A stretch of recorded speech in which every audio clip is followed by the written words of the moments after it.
Jangan lupa like, comment, share, and subscribe. Assalamualaikum warahmatullahi wabarakatuh. Perkenalkan, nama saya Anggi Rahma Agustin, NIM 2018 143104, kelas 4C Prodi PGSD, mata kuliah Pembelajaran PKN kelas tinggi. Dosen pengampu Bapak Muhammad Nukman MPD. Nah, di sini saya akan mentutorialkan RPP yang telah saya buat, yaitu tema selalu berhemat energi, subtema sumber energi kelas 4, semester 1, pembelajaran keempat. KDPKN-nya yaitu memahami hak dan kewajiban sebagai warga masyarakat dalam kehidupan sehari-hari. Dan KD keduanya yaitu bekerja sama melaksanakan hak dan kewajiban sebagai masyarakat di kehidupan sehari-hari. Dan untuk indikatornya yang pertama, menjelaskan pentingnya hak dan kewajiban secara seimbang dalam kehidupan sehari-hari. Dan untuk indikator yang kedua, menceritakan pengalaman diri melaksanakan hak dan kewajiban secara seimbang dalam kehidupan sehari-hari. Dan untuk langkah-langkah pembelajarannya yaitu pertama, untuk kegiatan pembukanya itu guru menyapa siswa, memberikan salam kepada peserta didik. Yang kedua, peserta didik melakukan doa sebelum belajar atau meminta seorang peserta didik untuk memimpin doa. Yang ketiga, guru mengajak peserta didik untuk menyanyikan lagu wajib nasional. Dan yang keempat, setelah menyanyikan lagu wajib nasional, guru mengecek kehadiran peserta didik. Dan untuk yang kelima, peserta didik menerima informasi materi yang akan disampaikan oleh guru. Dan untuk kegiatan intinya, guru menjelaskan mengenai kewajiban dan hak sebagai anggota masyarakat di dalam kehidupan sehari-hari. Dan yang keduanya, guru meminta siswa untuk mempraktikkan hak dan kewajiban kita sebagai warga masyarakat dalam kehidupan sehari-hari. Dan untuk penutupnya, yang pertama, guru menyimpulkan materi yang telah disampaikan. Dan yang kedua, guru mengajak siswa untuk bernyanyi di depan kelas atau memberikan ice breaking. Yang ketiga, guru menyimpulkan materi yang telah dijelaskan. Yang keempat, guru dan peserta didik menutup kegiatan belajar dengan berdoa bersama-sama. Dan yang kelima, guru memberikan salam ke peserta didik. Dan untuk lembar kerja peserta didik bisa lihat di sini.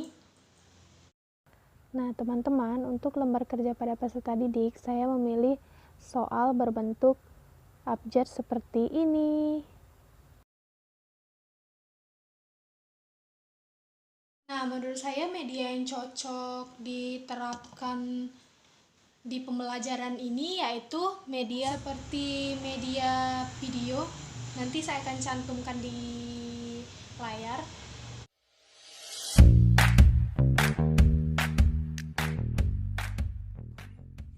Halo adik-adik, berjumpa lagi bersama Kak Syifa. Pada video kali ini kita akan membahas tentang hak dan kewajiban warga masyarakat dalam kehidupan sehari-hari. Sebelum itu, kakak mempunyai beberapa gambar. Yuk kita amati bersama.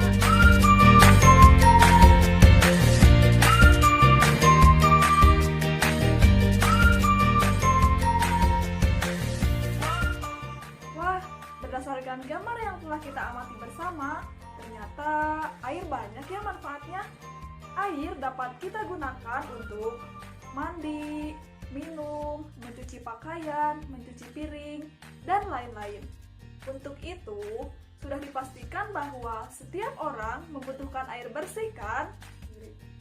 Nah, membutuhkan air bersih tersebut merupakan salah satu contoh dari hak sebagai warga masyarakat. Jadi, hak itu sendiri dapat diartikan sebagai sesuatu yang mutlak menjadi milik kita dan penggunaannya tergantung kepada kita sendiri. Nah, kembali ke topik air bersih tadi, tentu ada beberapa hal yang perlu kita lakukan untuk mendapatkannya. Di antaranya dengan tidak membuang sampah ke sungai, ikut kerja bakti dalam membersihkan sungai, dan lain-lain. Beberapa contoh yang baru saja disebutkan merupakan beberapa contoh dari kewajiban kita selaku warga masyarakat. Jadi, dapat disimpulkan bahwa kewajiban itu berarti segala sesuatu yang harus kita lakukan dengan penuh tanggung jawab. Sejauh ini sudah mengertikan tentang hak dan kewajiban yang pada intinya hak adalah sesuatu yang mutlak kita dapatkan dan penggunaannya tergantung pada kita sendiri. Sedangkan kewajiban merupakan sesuatu yang harus kita kerjakan dengan penuh tanggung jawab. Yuk, lakukan kewajiban dengan baik untuk mendapatkan hak terbaik. Sampai jumpa di pembelajaran selanjutnya.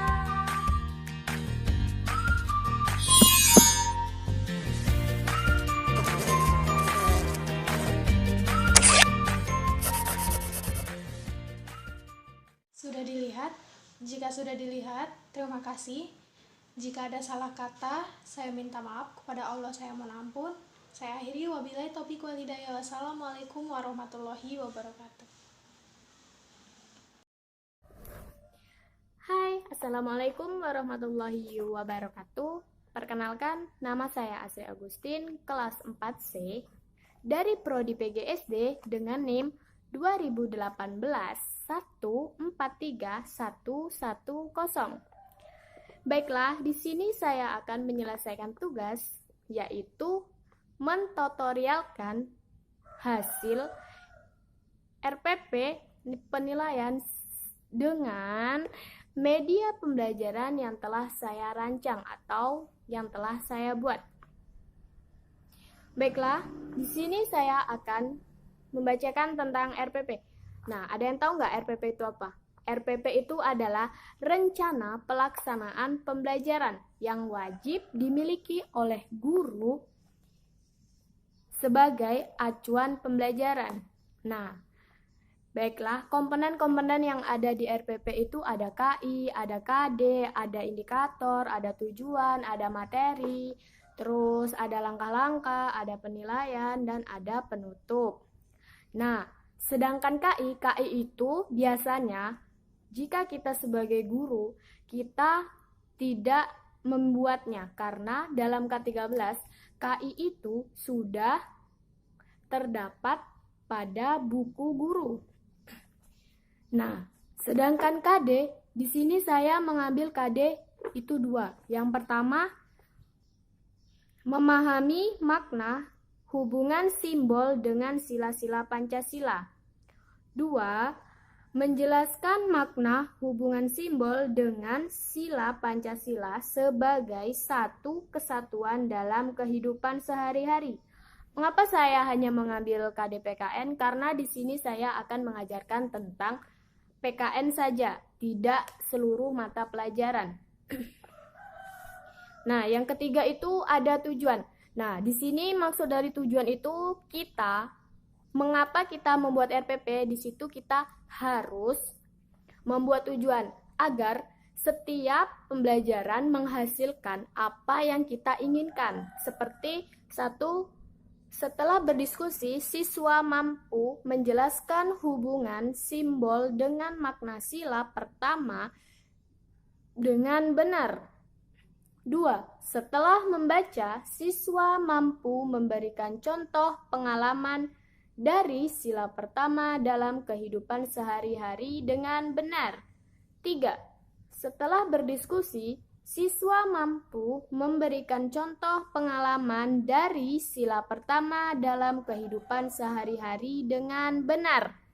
Nah, yang keempat, di sini saya mengambil materi pembelajarannya itu tentang sila-sila Pancasila, di mana dalam KD tadi disebutkan saya mengambil KD itu tentang memaknai makna hubungan simbol dengan sila-sila Pancasila, menjelaskan makna hubungan simbol dengan sila-sila Pancasila sebagai satu kesatuan dalam kehidupan sehari-hari.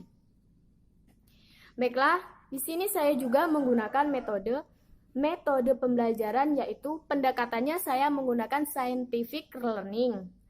Sedangkan metodenya saya menggunakan penugasan, pengamatan, tanya jawab, diskusi, serta ceramah.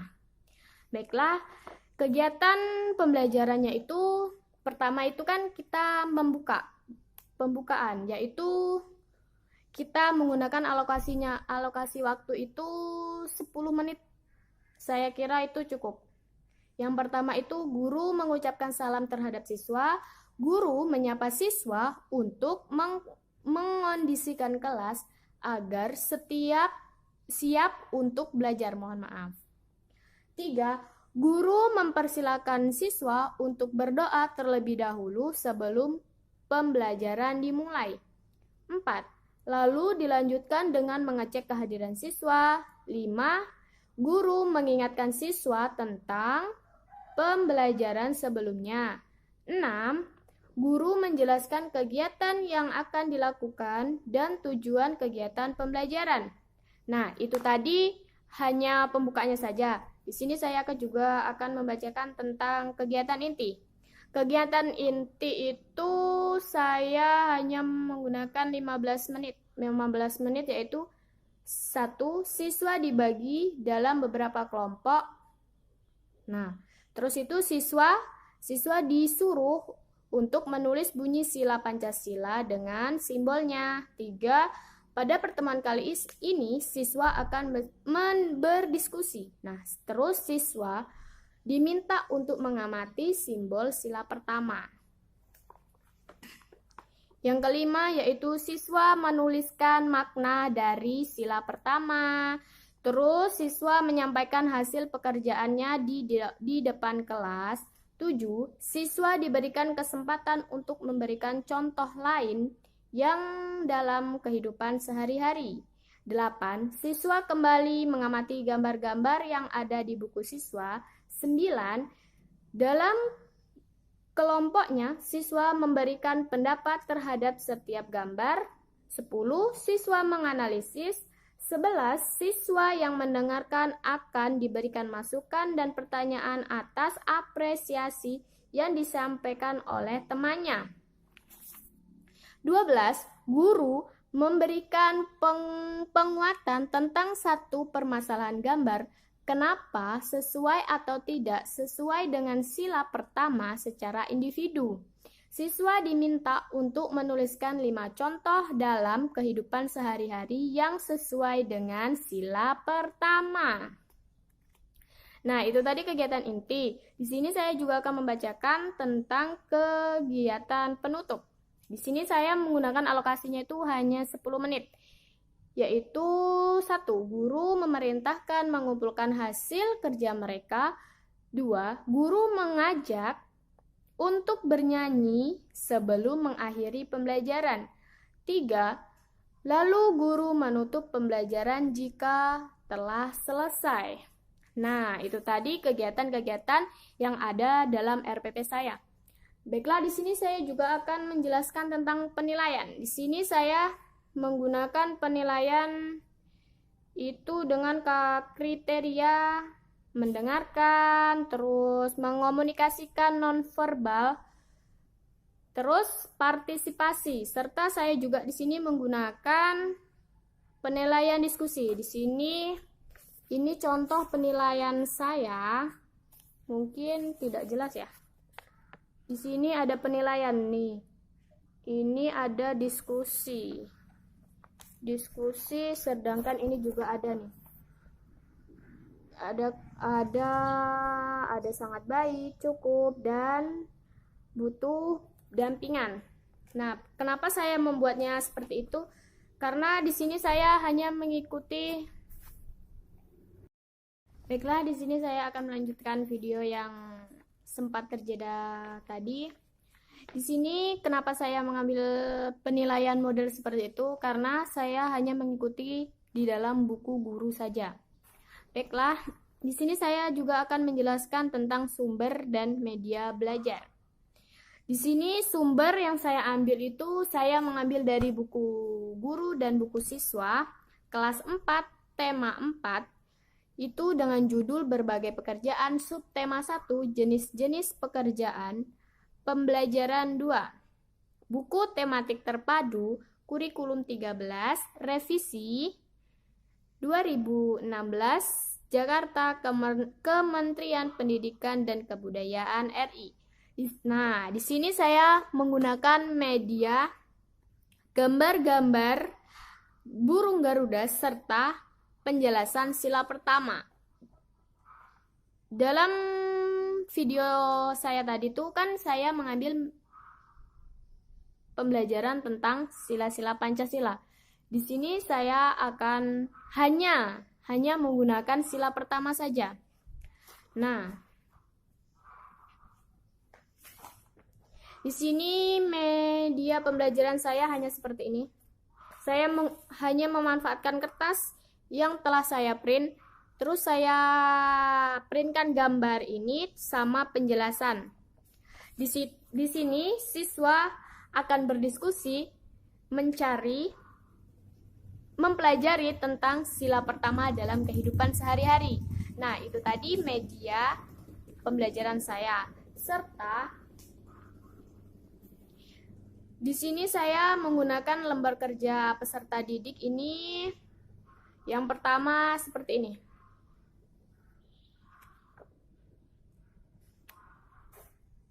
Nah, di dalam lembar kerja peserta didik saya ini, di sini ada mata pelajaran. Mata pelajaran saya ambil yaitu PKN. Jenjang pendidikan SD Negeri 3 Mekartijaya, materi sila pertama dalam Pancasila. Nah, di situ juga terdapat nama peserta, nomor peserta, serta kelas yang akan saya ajar. Nah, soalnya saya hanya memberikan yaitu perintahkan gambar sebagai berikut. Berikan pendapatmu, apakah tindakan ini sesuai dengan sila pertama? Nah, ini contoh gambar 1. Nah, di sini kan di contoh gambar 1 ini hanya merumpi, terus mencuri, terus mengangkut pasir. Serta gambar kedua ini orang berbagai macam agama menjadi satu, rukun. Nah, pada gambar pertama itu bukan, karena dalam gambar tersebut menjelaskan tentang orang sedang berbicara, orang sedang bekerja, mengumpulkan pasir, serta seseorang sedang mencuri. Nah, sedangkan gambar yang kedua tadi itu termasuk sila pertama dalam kehidupan sehari-hari, karena gambar tersebut memiliki makna ketuhanan yang Maha Esa, segenap umat beragama bebas memeluk agama menurut kepercayaannya, karena kita semua satu bangsa, satu negara. Nah, itu saja yang dapat saya sampaikan dalam tutorial kali ini. Semoga kita bisa bertemu di lain waktu. Assalamualaikum warahmatullahi wabarakatuh. Nah, di dalam lembar kerja peserta didik saya ini, di sini ada mata pelajaran. Mata pelajaran saya ambil yaitu PKN. Jenjang pendidikan SD Negeri 3 Mekartijaya, materi sila pertama dalam Pancasila. Nah, di situ juga terdapat nama peserta, nomor peserta, serta kelas yang akan saya ajar. Nah, soalnya saya hanya memberikan yaitu perintahkan gambar sebagai berikut. Berikan pendapatmu, apakah tindakan ini sesuai dengan sila pertama? Nah, ini contoh gambar 1. Nah, di sini kan di contoh gambar 1 ini hanya merumpi, terus mencuri, terus mengangkut pasir. Serta gambar kedua ini orang berbagai macam agama menjadi satu, rukun. Nah, pada gambar pertama itu bukan, karena dalam gambar tersebut menjelaskan tentang orang sedang berbicara, orang sedang bekerja, mengumpulkan pasir, serta seseorang sedang mencuri. Nah, sedangkan gambar yang kedua tadi itu termasuk sila pertama dalam kehidupan sehari-hari, karena gambar tersebut memiliki makna ketuhanan yang Maha Esa, segenap umat beragama bebas memeluk agama menurut kepercayaannya, karena kita semua satu bangsa, satu negara. Nah, itu saja yang dapat saya sampaikan dalam tutorial kali ini. Semoga kita bisa bertemu di lain waktu. Assalamualaikum warahmatullahi wabarakatuh. Perkenalkan, saya Eki Nota Imanda, NIM 2018143546, kelas PGSD 4C. Di sini saya akan menjelaskan materi RPP PKN kelas tinggi yang saya telah buat.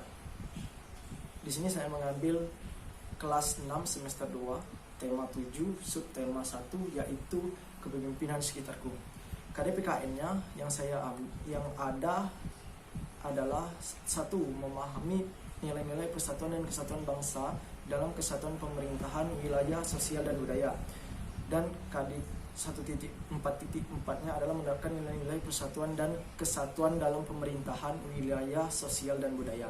Nah, untuk mencapai tujuan pembelajarannya, yaitu teks tentang kepemimpinan, agar nantinya siswa dapat menyebutkan pengalaman persatuan-persatuan yang harus dimiliki seseorang pemimpin dengan percaya diri. Di sini saya akan memberikan materi pembelajaran terkait dengan bagaimana mengenal nilai-nilai kepemimpinan dan menerapkannya pada nilai persatuan dan kesatuan. Metode yang saya akan gunakan sebagai guru di sini adalah dengan melakukan diskusi dan juga penugasan. Nah, kegiatan pembelajarannya yang akan saya lakukan adalah setelah melakukan kegiatan pendahuluan seperti biasa 10 menit awal. Pada materi inti, saya akan langsung sebagai guru di sini akan mengajak diskusi tentang kepemimpinan tersebut kepada anak SD.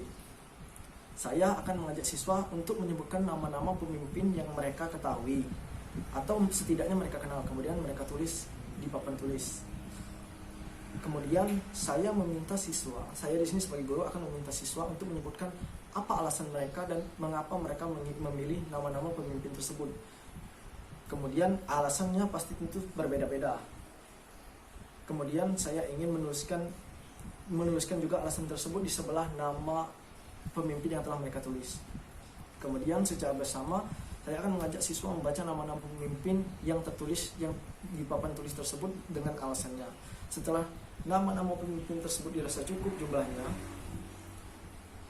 saya akan secara klasikal membahas jawaban yang diberikan oleh siswa dan menyimpulkannya secara bersama-sama.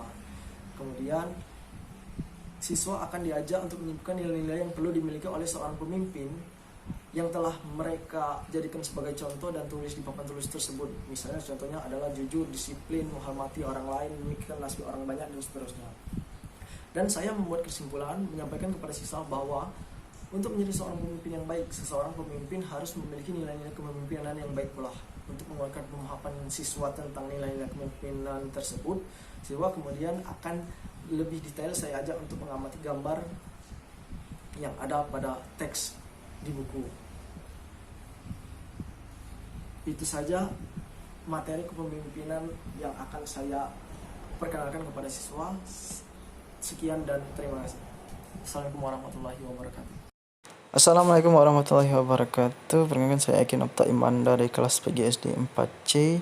Di sini saya akan menjelaskan tugas SPP PKN kelas tinggi dari dosen Pak M. Nukman MPD mengenai kepemimpinan. Pertama, makna kepemimpinan adalah menurut KBPI merupakan perihal pemimpin dan cara pemimpin.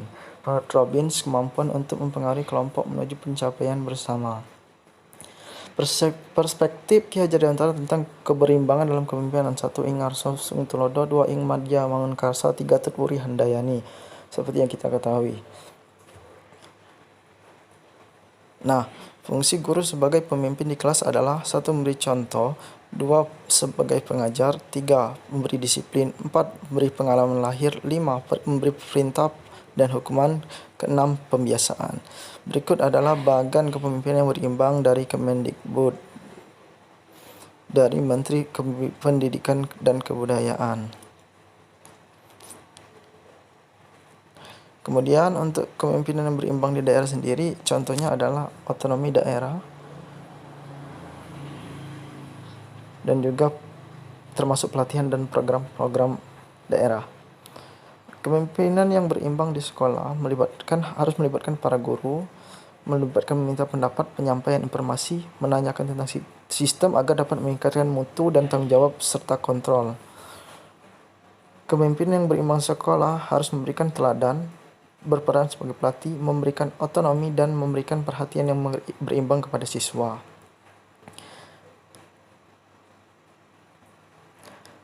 Juga harus memberikan komunikasi yang sistematis agar terjadinya pemecahan masalah, memberikan sikap membantu dan berfungsi pada meningkatkan materi pembelajaran itu sendiri.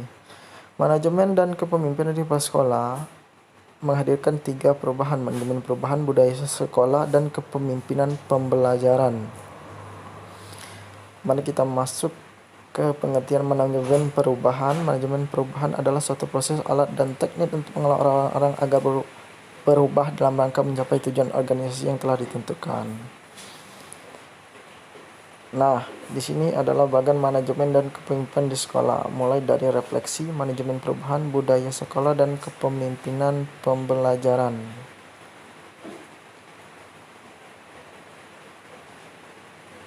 Di sini kita bisa lihat dalam grafik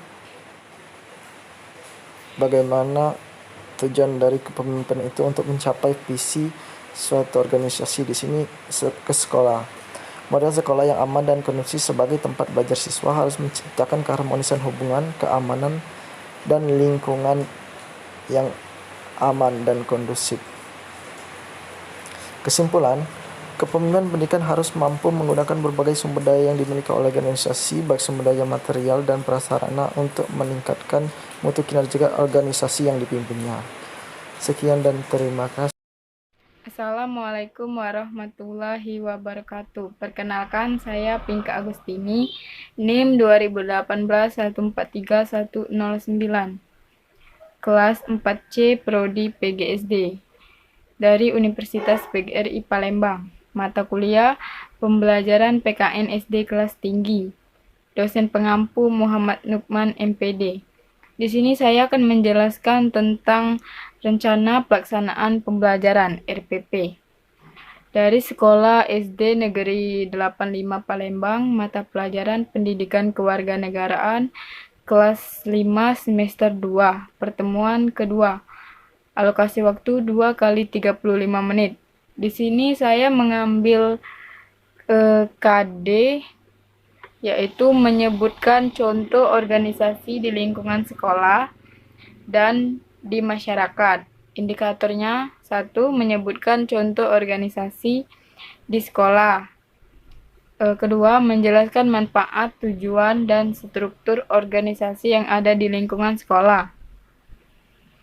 Tujuan pembelajaran: 1. Melalui pengamatan dan diskusi, siswa dapat menyebutkan contoh organisasi di lingkungan sekolah secara tepat. 2. Melalui pengamatan dan diskusi, siswa dapat menjelaskan manfaat, tujuan, dan struktur organisasi yang ada di lingkungan sekolah.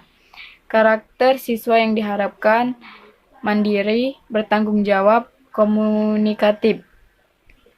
Materi pembelajaran yaitu organisasi di lingkungan sekolah. Contohnya seperti organisasi pramuka.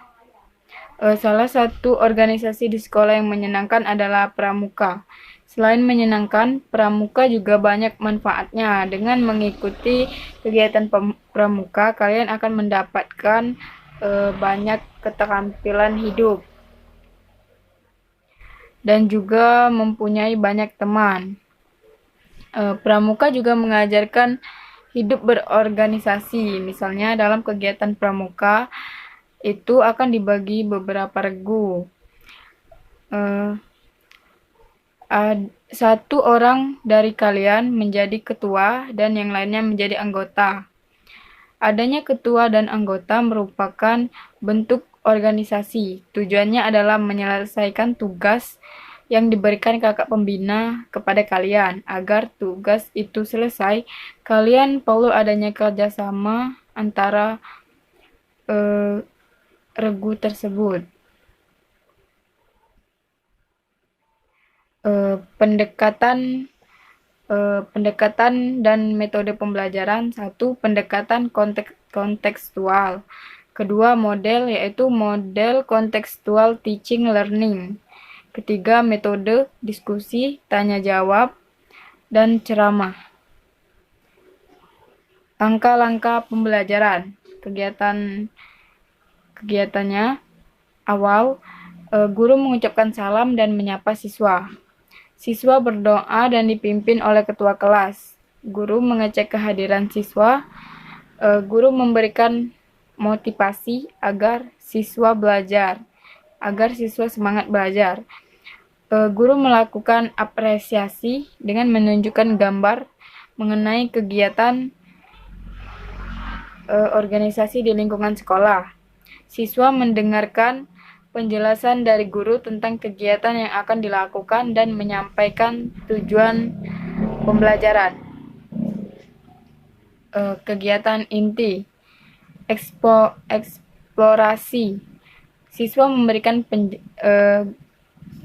Guru memberikan penjelasan sederhana kepada siswa mengenai organisasi pramuka dan koperasi. Siswa dibagi di dalam 6 kelompok yang beranggotakan 5-6 siswa. Masing-masing kelompok siswa mendapatkan lembar kerja siswa atau LKS. Siswa mengamati LKS yang telah dibagikan dan berdiskusi untuk mengisi LKS tersebut. Elaborasi. Masing-masing kelompok siswa menjawab pertanyaan yang terdapat pada LKS. Setiap perwakilan kelompok siswa dengan bimbingan guru secara bergantian ke depan kelas menyampaikan hasil diskusi. Sedangkan kelompok yang belum atau telah maju menanggapi hasil diskusi. Konfirmasi. Siswa bersama guru bertanya jawab tentang hal-hal yang belum diketahui siswa. Siswa bersama guru bertanya jawab, meluruskan kesalahpahaman, dan memberikan penguatan. Kegiatan penutup. Siswa bersama guru menyimpulkan materi pembelajaran. Guru melakukan evaluasi secara individu dengan memberikan soal tes tulis. Guru memberikan tindak lanjut berupa tugas atau pekerjaan rumah. Siswa diajak berdoa dipimpin oleh ketua kelas sebelum mengakhiri pembelajaran. Guru mengucapkan salam. Sumber dan media pembelajaran. 1. Sumber belajar. Adanya lembar kerja siswa mengenai organisasi yang ada di lingkungan sekolah. 2. Media pembelajaran yaitu laptop, proyektor, dan papan tulis. Penilaian. 1. Prosedur penilaian, yaitu penilaian hasil belajar menggunakan instrumen penilaian hasil belajar dengan tes tulis. Kedua, instrumen penilaian, yaitu penilaian hasil belajar dengan menggunakan uraian bebas. Terima kasih. Pramuka merupakan akronim dari Praja Muda Karana, yang berarti rakyat muda yang senang berkarya. Di dalam pramuka, Anda akan menjumpai beberapa tingkatan yang digolongkan berdasarkan usia. Siapa saja mereka? Siaga, berkisar umur 7 sampai 10 tahun. Penggalang, berkisar umur 11 sampai 15 tahun. Penegak, berkisar umur 16 sampai 20 tahun. Pandega, berkisar umur 21 sampai 25 tahun.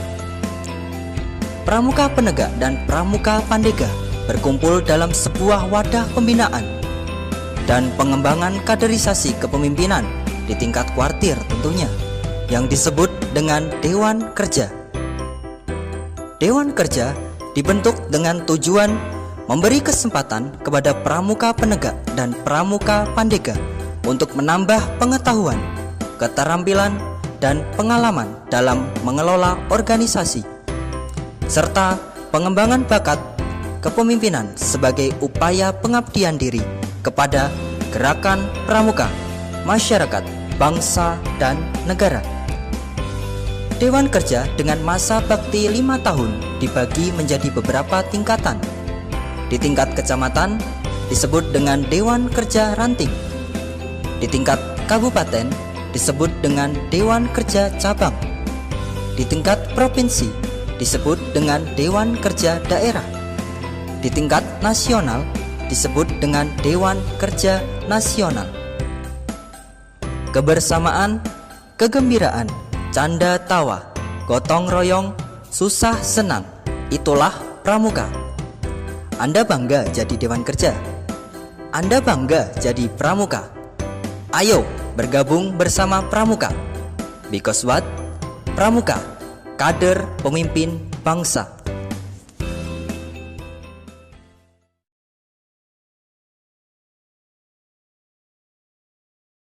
Kala kami meninggalkan tanah air pada tanggal 1 April yang lalu, kami menyerahkan keselamatan negara, tanah air dan bangsa ini kepada seluruh rakyat Indonesia. Selama kami di luar negeri, kami memperhatikan benar-benar segala kejadian-kejadian di tanah air. Dan kami memperhatikan pula segala perjuangan, segala sikap daripada rakyat Indonesia untuk mempertahankan keselamatan daripada tanah air dan bangsa. Keberagaman ras, keberagaman suku, keberagaman agama, keberagaman antar golongan. Dan ada satu lagi, dan juga faktor-faktor yang penyebarannya. Faktor penyebaran keberagaman di Indonesia.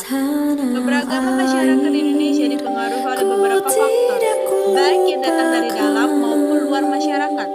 Hal ini juga dipengaruhi oleh faktor alam, diri sendiri, dan masyarakat. Secara umum, keberagaman masyarakat Indonesia disebabkan oleh hal-hal sebagai berikut. A. Letak strategi wilayah Indonesia. Letak Indonesia yang strategi yaitu antara dua samudra, yaitu Samudra Pasifik dan Hindia, serta dua benua yaitu Asia dan Australia. Akibatnya wilayah kita menjadi jalur perdagangan internasional. Lalu lintas perdagangan tidak hanya membawa komoditas dagang, namun juga pengaruh budayanya mereka terhadap budaya Indonesia. B.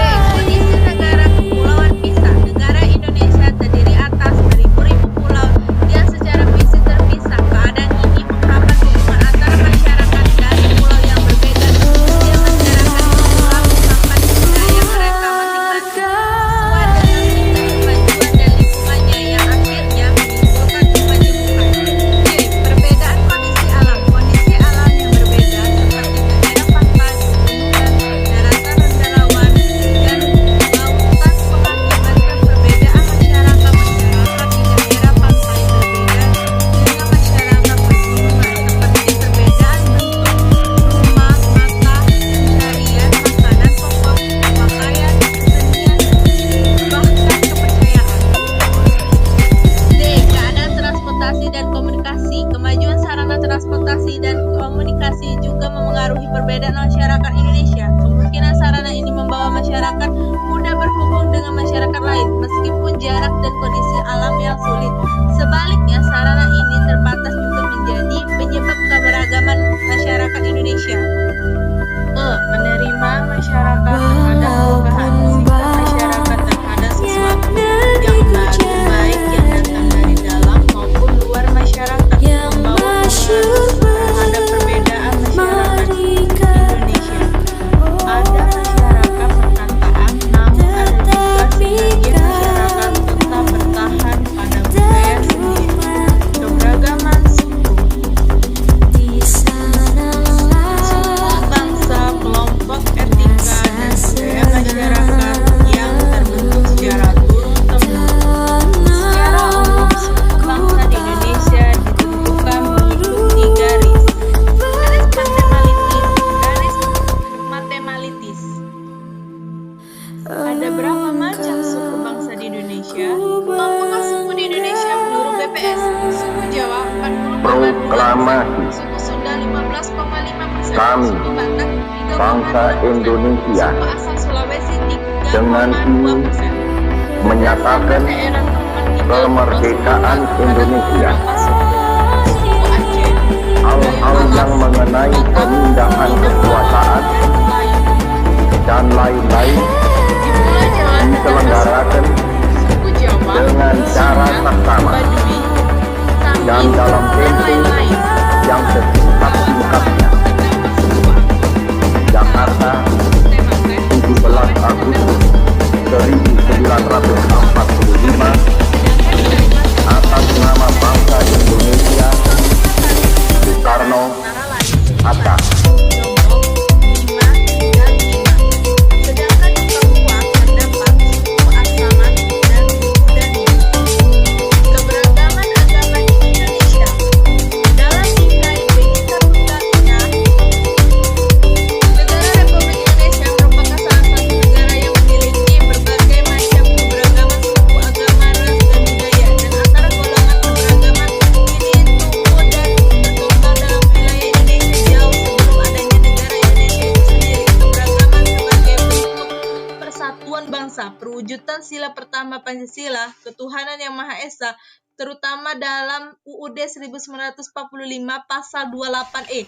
1. Setiap orang berhak memiliki agama dan beribadah menurut agamanya. 2. Setiap orang yang berhak atas keyakinan dan kepercayaannya. Indonesia secara resmi mengakui 6 agama, yaitu Islam, Katolik, Kristen, Hindu, Buddha, dan Konghucu.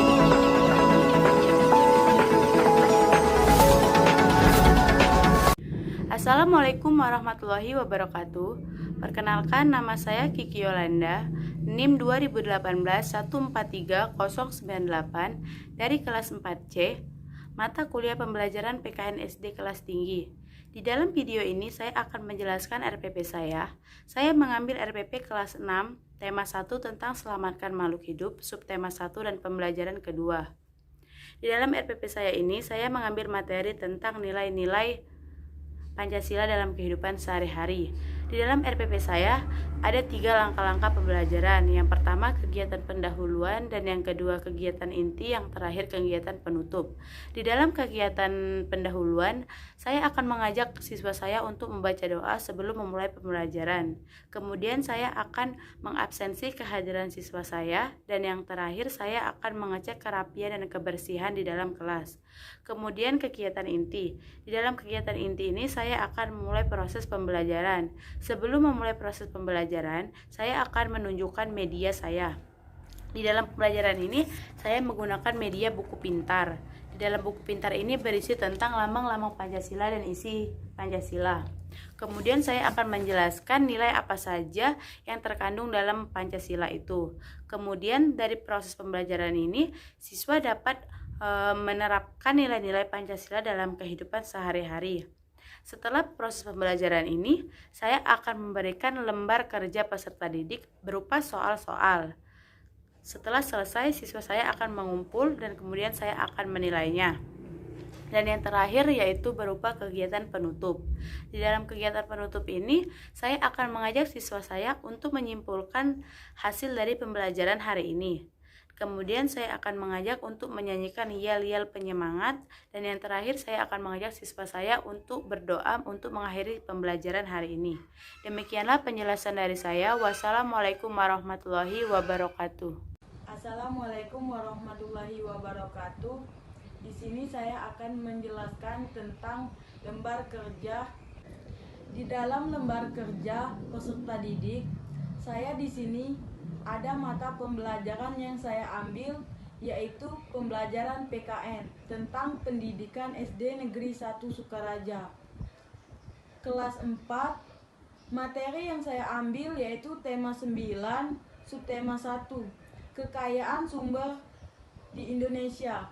Di situ juga terdapat nama-nama peserta didik yang saya ajar, dan lembar kerja peserta didik tentang teks, cerita, dan ada beberapa pertanyaan yang akan saya tanyakan. Dan jawabannya, pertanyaan tersebut dapat dilihat juga di atasnya. Dan di sini saya mengambil medianya tentang video yang bersangkutan dengan KD-PKN, yaitu videonya yang berjudul Kekayaan Sumber Energi di Indonesia. Demikian penjelasan langkah pembelajaran. Saya akhiri. Waalaikumsalam warahmatullahi wabarakatuh. Assalamualaikum warahmatullahi wabarakatuh. Perkenalkan, nama saya Okta Reza Lestari dari kelas 4C. NIM saya 2018-143-088. Jadi di sini saya akan menjelaskan tentang RPP yang telah saya buat. Saya mengambil RPP pada kelas 5 semester 2, yaitu tema 8 lingkungan sahabat kita, dan subtema 1 manusia dan lingkungannya. Kemudian pembelajaran ketiga. Nah, di sini saya mengambil KD PKN, yaitu terdapat 4, yaitu mensyukuri keragaman sosial masyarakat, bersikap toleran dalam keragaman sosial budaya, kemudian menelaah keragaman sosial budaya, dan terakhir menyelenggarakan kegiatan yang mendukung keragaman sosial budaya. Kenapa saya mengambil konsep dasar tersebut? Karena di sana kita akan mempelajari tentang kebudayaan Indonesia, yaitu Bhinneka Tunggal Ika. Jadi di situ kita akan belajar bahwa Indonesia itu sebenarnya sangat banyak dan luas kebudayaannya, tapi kita tetap satu, yaitu Indonesia. Dan saya sangat menyukai KD tersebut. Di sana kita juga menguasai dari keempat kompetensi inti. Nah, selanjutnya di bagian langkah-langkah. Di sana ada pendahuluan, kemudian kegiatan inti, dan penutup.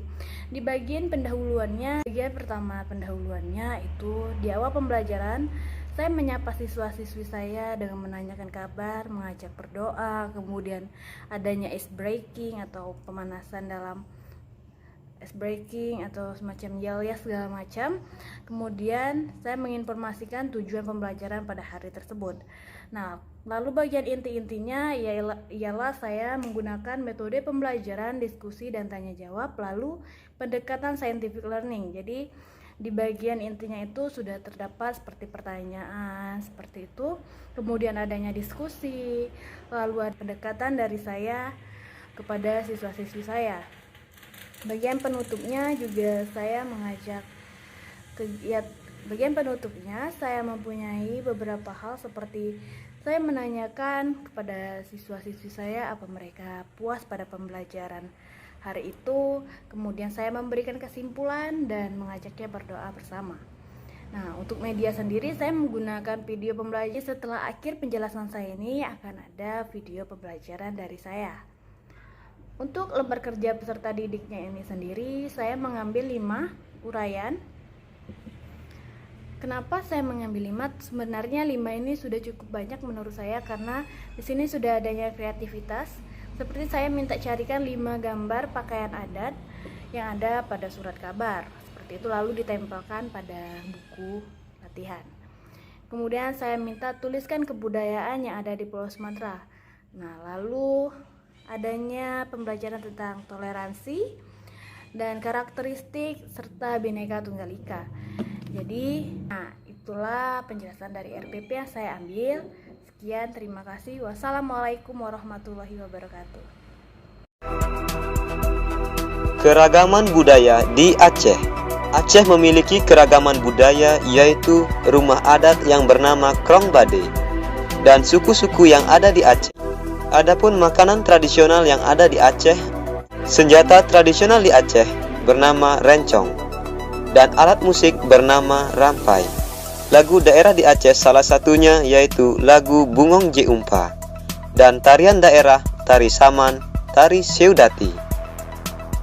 Keragaman budaya di Sumatera Utara. Sumatera Utara memiliki keragaman budaya, diantaranya rumah adat yang bernama Rumah Adat Bolon. Adapun suku yang ada di Sumatera Utara, makanan tradisional yang terkenal di Sumatera Utara, senjata tradisional yang terkenal di Sumatera Utara yaitu Fujur Siringgis, dan alat musik bernama doli-doli. Lagu daerah di Sumatera Utara salah satunya lagu Mariam Tomong. Adapun tarian daerah Sumatera Utara bernama Tari Moyo dan Tari Serampang 12. Keragaman budaya di Sumatera Barat. Sumatera Barat memiliki keragaman budaya, yaitu rumah adat yang bernama Rumah Gadang. Adapun suku yang ada di Sumatera Barat, makanan tradisional yang terkenal di Sumatera Barat, senjata tradisional yang terkenal di Sumatera Barat bernama kerambit, dan alat musik yang bernama saluang. lagu daerah di Sumatera Barat, salah satunya lagu Ayam dan Lapeh. Adapun tarian daerah di Sumatera Barat bernama tari payung dan tari piring. Keragaman budaya di Riau. Riau memiliki keragaman budaya, yaitu rumah adat yang bernama Rumah Selaso Jatuh Kembar. Adapun suku yang ada di Riau, makanan tradisional yang terkenal di Riau, senjata tradisional yang terkenal di Riau yaitu senjata beladau, dan alat musik yang bernama napiri. Lagu daerah di Riau salah satunya lagu Soleram. Adapun tarian daerah Riau bernama tari Malemang dan tari Tanda. Keragaman budaya di Jambi. Jambi memiliki keragaman budaya antara lain rumah adat yang bernama Rumah Panggung Kajang Lengko. Adapun suku yang ada di Jambi, makanan tradisional yang terkenal di Jambi, senjata tradisional yang terkenal di Jambi yaitu keris, dan alat musik yang bernama kelintang jolo. Lagu daerah di Jambi, salah satunya lagu Injit-Injit Semut. Adapun tarian daerah di Jambi bernama tari Inai dan tari Sekapur Sirih. Keragaman budaya di Sumatera Selatan. Sumatera Selatan memiliki keragaman budaya yaitu rumah adat yang bernama Rumah Limas. Adapun suku yang ada di Sumatera Selatan, makanan tradisional yang terkenal di Sumatera Selatan antara senjata tradisional yang terkenal di Sumatera Selatan yaitu tombak trisula dan alat musik yang bernama gendang oku. Lagu daerah di Sumatera Selatan salah satunya lagu Dek Sangke. Adapun tarian daerah di Sumatera Selatan bernama tari Madik dan tari Tanggai. Keragaman budaya di Bengkulu. Bengkulu memiliki keragaman budaya yaitu rumah adat yang bernama Rumah Bumbungan 5. Adapun suku yang ada di Bengkulu, makanan tradisional yang terkenal di Bengkulu, senjata tradisional yang terkenal di Bengkulu yaitu keris, dan alat musik yang bernama rebana kerincing. Lagu daerah di Bengkulu salah satunya lagu Lalan Belek. Adapun tarian daerah di Bengkulu bernama tari Andun dan tari Tabot. Keragaman budaya di Lampung. Lampung memiliki keragaman budaya yaitu rumah adat yang bernama Rumah Panggung Nuou. Adapun suku yang ada di Lampung, makanan tradisional yang terkenal di Lampung, senjata tradisional yang terkenal di Lampung yaitu keris, dan alat musik yang bernama bende. Lagu daerah di Lampung salah satunya lagu Lipang Lipangdang. Adapun tarian daerah Lampung bernama tari bedana dan tari melinting. Keragaman budaya di Kepulauan Bangka Belitung. Kepulauan Bangka Belitung memiliki keragaman budaya yaitu rumah adat yang bernama Rumah Panggung. Adapun suku yang ada di Kepulauan Bangka Belitung yaitu suku Melayu. Makanan tradisional yang terkenal di Kepulauan Bangka Belitung, senjata tradisional yang terkenal di Kepulauan Bangka Belitung yaitu parang, dan alat musik yang bernama rebana. Lagu daerah di Kepulauan Bangka Belitung salah satunya lagu Yok Miak. Adapun tarian daerah di Kepulauan Bangka Belitung bernama tari Pendulang Timah dan tari Sepen. Keragaman budaya di Kepulauan Riau. Kepulauan Riau memiliki keragaman budaya yaitu rumah adat yang bernama Rumah Bubung. Adapun suku yang ada di Kepulauan Riau, makanan tradisional yang terkenal di Kepulauan Riau, senjata tradisional yang terkenal di Kepulauan Riau yaitu pedang jenawi, dan alat musik yang bernama rebana ubi.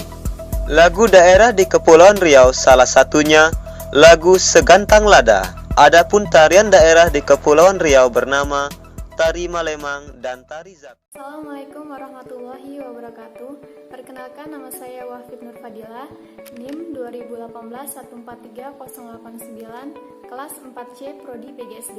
Di sini saya akan menjelaskan RPP kelas 5, tema 7 peristiwa dalam kehidupan, subtema 3 peristiwa mengisi kemerdekaan, pembelajaran 4. Di sini saya akan menjelaskan tentang kompetensi dasar dan indikator.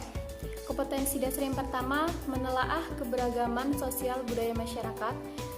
Indikatornya yang pertama mempelajari tentang keberagaman sosial budaya di lingkungan masyarakat, dan yang kedua menjelaskan tentang menghargai perbedaan budaya, dan yang ketiga mengidentifikasi kegiatan untuk melestarikan kebudayaan. Dan KD yang kedua menyelenggarakan kegiatan yang mendukung keberagaman sosial budaya masyarakat. Indikator yang pertama mengidentifikasi kegiatan yang mendukung keberagaman sosial budaya, dan yang kedua menyampaikan kegiatan untuk melestarikan budaya sekaligus bisa berprestasi dengan penuh tanggung jawab, dan yang ketiga melakukan kegiatan sosial budaya dalam masyarakat. Ini saya akan menjelaskan langkah-langkah pembelajaran. Yang pertama ada pendahuluan. Guru memberikan salam dan mengajak siswa berdoa menurut agama masing-masing, dan yang kedua guru menanyakan kabar kepada siswa, dan yang ketiga guru mengecek kesiapan diri dengan mengisi lembar kehadiran dan memeriksa kerapian pakaian, posisi, dan tempat duduk yang disesuaikan. Yang keempat, menginformasikan tema yang akan dipelajarkan, yaitu tentang keberagaman sosial budaya. Dan yang kelima, guru menyampaikan tahapan kegiatan yang meliputi menjelaskan, menanya, dan menyimpulkan.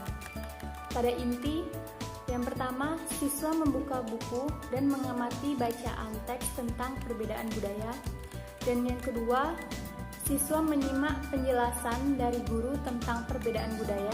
Dan yang ketiga, siswa diajak untuk berdiskusi, menuliskan informasi yang terdapat pada bacaan yang berjudul Beda Budaya Tetap Satu. Dan yang keempat, kemudian guru akan memfasilitasi siswa untuk menyimpulkan tugas diskusi. Yang kelima, guru memfasilitasi kelompok yang lain untuk bertanya ke kelompok yang presentasi. Dan yang keenam, guru akan menyimpulkan materi dan menjelaskan ulang materi. Dan yang ketujuh, guru akan menjelaskan menggunakan media, yaitu berupa buku pop-up. Dan yang kedelapan, setelah menjelaskan menggunakan media, guru akan memberikan pertanyaan kepada siswa. Dan yang terakhir ada penutup. 1. Siswa bersama guru melakukan refleksi atas pembelajaran, apa saja yang telah dipahami, bagaimana perasaan selama pembelajaran, dan yang kedua, siswa bersama guru menyimpulkan hasil pembelajaran, dan yang ketiga, siswa menyimak penjelasan guru tentang aktivitas pembelajaran dan pertemuan untuk selanjutnya, dan yang keempat, siswa melakukan operasi semut untuk menjaga kebersihan kelas, dan yang kelima, kelas ditutup dengan doa bersama dipimpin oleh salah satu seorang siswa.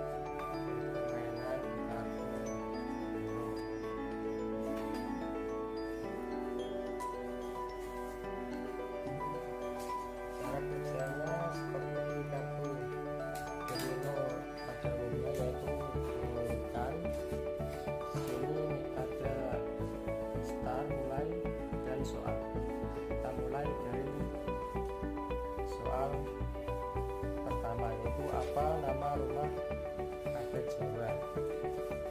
Jadi siswa mencari jawabannya, yaitu rumah jeblo, dan diurutkan pada pertanyaan. Di sini saya akan menjelaskan tentang LKPD, lembar kerja peserta didik. Yang pertama ada nama siswa, yang kedua kelas, tema, tujuan pembelajaran. Dengan cara memberi tugas kelompok, siswa mampu memahami, terampil berpendapat tentang konsep keberagaman sosial budaya di masyarakat. Langkah-langkah kegiatan, yang pertama, diskusikan dengan kelompokmu, dan yang kedua, siswa diminta membuat ringkasan informasi tentang keberagaman sosial budaya yang ada di masyarakat tempat tinggal, sesuai dengan format yang telah diberikan.